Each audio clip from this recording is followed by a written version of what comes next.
I'm just going to learn how to record everywhere I go, because at this point, I'm always busy as a mom of 3 and a wife and an entrepreneur. It's a lot going on. Hey guys, this is Jenny and Gail, the wealthy mom, and I'm so excited to have you here today.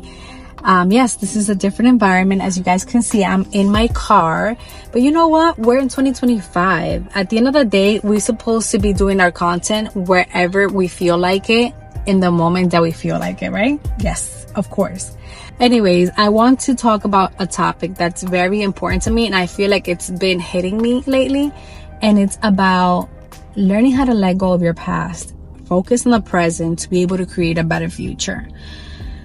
Sometimes we let our past dictate who we are today, and that's why we don't get to be the persons that we want to be, right? Sometimes there's certain guilt and shame and embarrassment that we went through, and we've been having that baggage ever since, and we don't know how to let go. And I've been there. I know how it feels.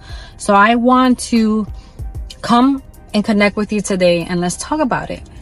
It's very important, guys, to let go of the past, because you are not defined by your past. Okay, your past does not define you. What you do with what you went through in the past is what really is going to define who you are. So if you decide to let go of your past and begin and start something fresh, then who cares? But if you keep carrying that baggage and you keep thinking that you are the past and all this that you've been through, then you're going to stay stuck in that cycle and you're going to be very miserable.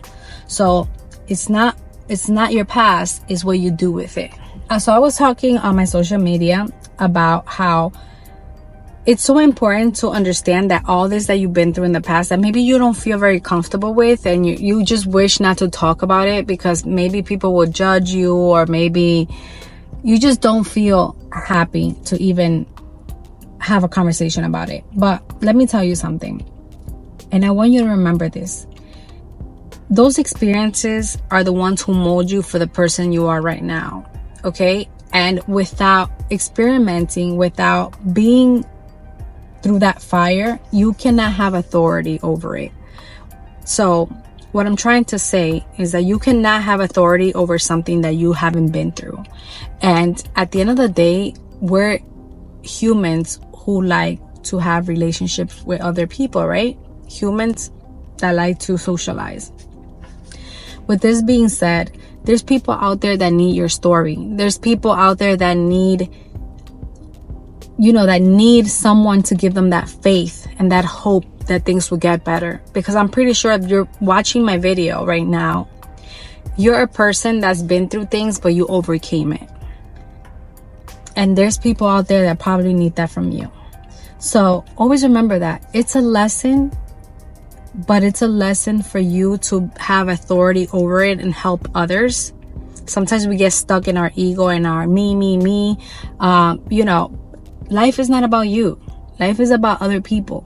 And if God agreed for you to go through that, it's because He knows you can overcome and you can help somebody else.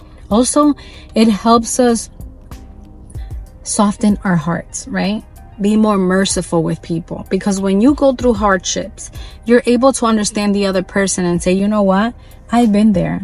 I know how that feels. And sometimes it's been so rough for you that when somebody else is doing something that you know that people are judging them, for you it's more of I understand them. So there's mercy in there. And we need that too in the world. So be happy of your past. Be grateful. Have some grace for yourself and everything that you've been through. And then we focus on the future. How do we focus on the future? Well, by knowing where you want to go, right? For me, for example, knowing where you want to, who do you want to be? Who do you want to be in the present and in the future? What do you want to do now to be able to have a better future? Because at some point, your present and your future are connected, right? Because every day you wake up, obviously you want to live in the present moment, but always looking forward to something. So this is the part where we sit down and we write down who do we want to be? What do we want to do with our lives? How do we want to impact? And then start being that in the present moment. Focus on that. Focus on creating great habits for yourself. Creating hobbies that are going to get you motivated, happy, that you're changing. Change your circle. I was talking to someone very close to me about that they're changing their lives. And I'm like, sit down with yourself. Talk about who do you want to be in the future. And one advice I can give you is do not hang out with the same people that got you there in the past. Do not hang out. Hang out with the people where you want to be at. So this video is not very long, but I hope this helped. And see you in the next one.